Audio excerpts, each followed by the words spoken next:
El 20 de agosto de 2025, en el Estadio Libertadores de América de Avellaneda, alguien arrancó un inodoro de la pared. Lo cargó, lo llevó hasta el borde de la tribuna y lo lanzó sobre la gente que estaba abajo.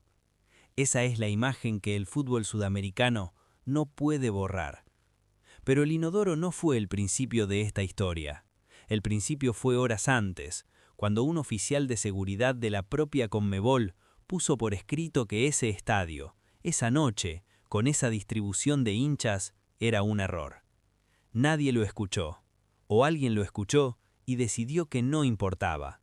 Lo que pasó después costó un club descalificado, más de 100 detenidos, 19 heridos, y una pregunta que el fútbol sudamericano todavía no quiere responder.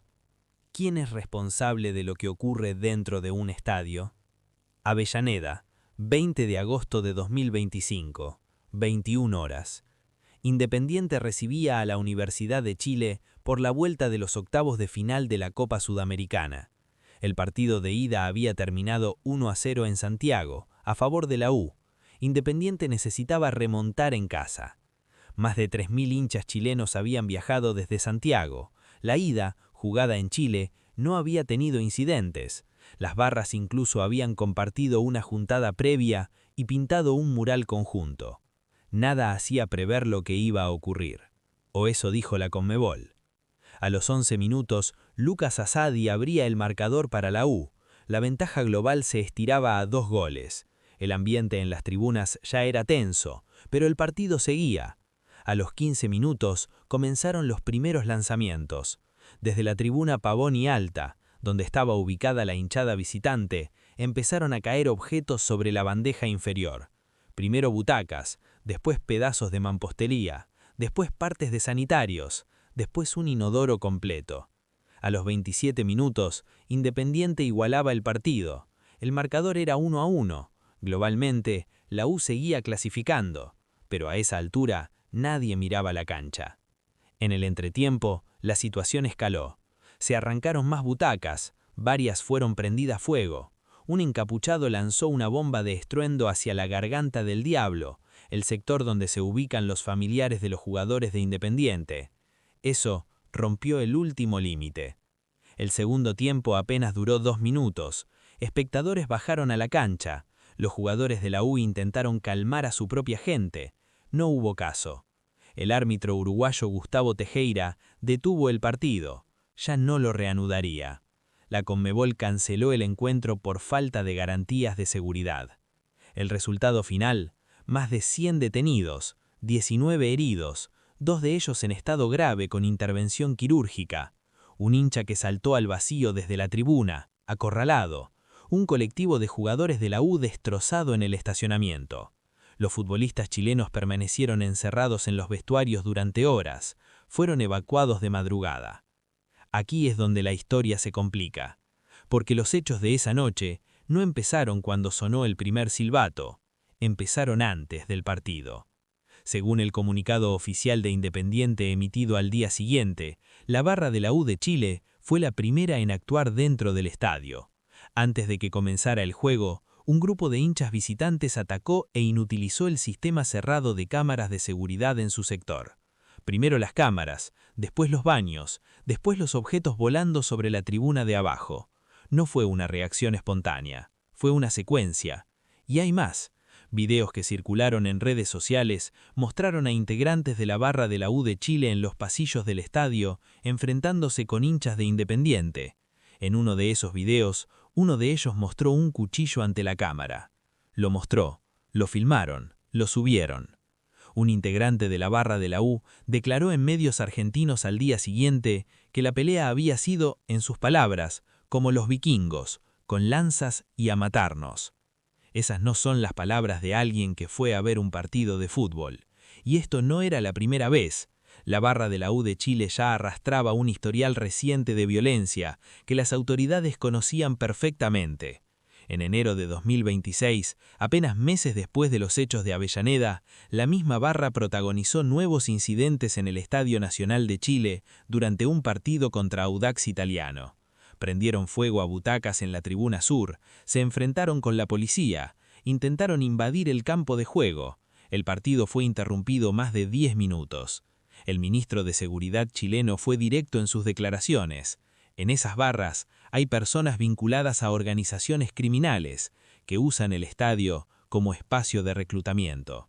Eso dijo el ministro de su propio país sobre su propia barra.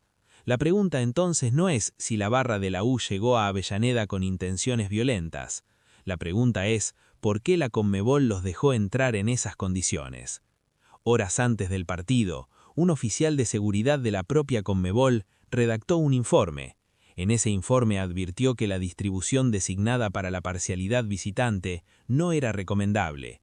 La tribuna alta sobre la tribuna baja, sin barreras de contención entre ambas, sin pulmón de seguridad alrededor del sector visitante. El informe existía, estaba en manos de la organización. La Conmebol igualmente autorizó el dispositivo de seguridad tal como estaba. Y el partido comenzó. Para entender por qué esa tribuna era una trampa, hay que entender algo del fútbol argentino. Hace más de una década, Argentina prohibió la presencia de hinchada visitante en los partidos de liga local. La razón fue exactamente esta: la violencia entre parcialidades era incontrolable.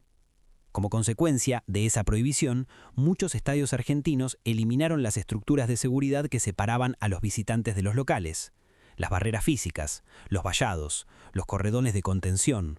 No las necesitaban, porque los visitantes no entraban. El Estadio Libertadores de América era uno de esos estadios. Diseñado para una realidad donde el sector visitante nunca se usaba, fue habilitado por la Conmebol para recibir a más de 3.000 hinchas chilenos en una bandeja alta, directamente sobre la hinchada local, sin ninguna de las protecciones que ese escenario requería. No había vallados robustos, no había cordones policiales efectivos dentro del estadio, no había pulmón de seguridad. Era la tribuna visitante encima de la tribuna local, con un sistema de cámaras que la propia barra inutilizó antes del partido, y con un operativo policial de 650 efectivos que estaba desplegado, en su gran mayoría, fuera del estadio. No dentro, afuera. Lo que viene ahora es lo más grave de esta historia. El Ministerio de Seguridad de la provincia de Buenos Aires pidió a la Conmebol suspender el partido. No una vez, 3 veces. 3 llamadas formales solicitando que el encuentro no continuara. La Conmebol rechazó las 3. En cambio, según declaraciones del propio ministro de Seguridad bonaerense, la Confederación sugirió que la infantería desalojara por la fuerza a la parcialidad chilena y el partido continuara sin visitantes en la tribuna. Que la policía entrara con la fuerza, en un estadio con 3.000 personas, para desalojar una tribuna en llamas. Esa fue la solución que propuso la Conmebol. La policía se negó. Y entonces, cuando la situación ya era completamente incontrolable, cuando había heridos en la cancha y un hincha había caído al vacío desde la tribuna, la Conmebol canceló el partido y culpó a la falta de garantías de seguridad del club local. De Independiente, el club que no puso las cámaras, el club que no diseñó el operativo, el club que no aprobó la distribución de hinchas, el club que pidió 3 veces que se suspendiera. Independiente. El 4 de septiembre de 2025, 15 días después de los hechos, la Conmebol emitió su resolución.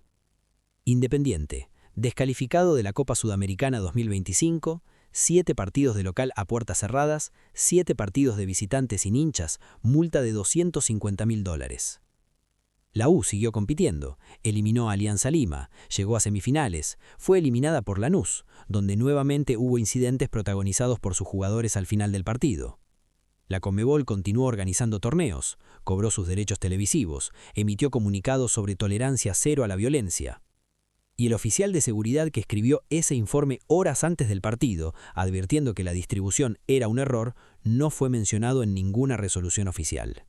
Su nombre no apareció en ningún titular, porque si aparecía, la siguiente pregunta era inevitable. Si su propio personal lo advirtió, ¿por qué la Conmebol no actuó? Volvamos al inodoro. Alguien lo arrancó de la pared, alguien lo cargó hasta el borde, alguien lo lanzó sobre gente que estaba abajo. Eso habla de la barra de la U de Chile, de una violencia premeditada, documentada, filmada y confesada por sus propios protagonistas.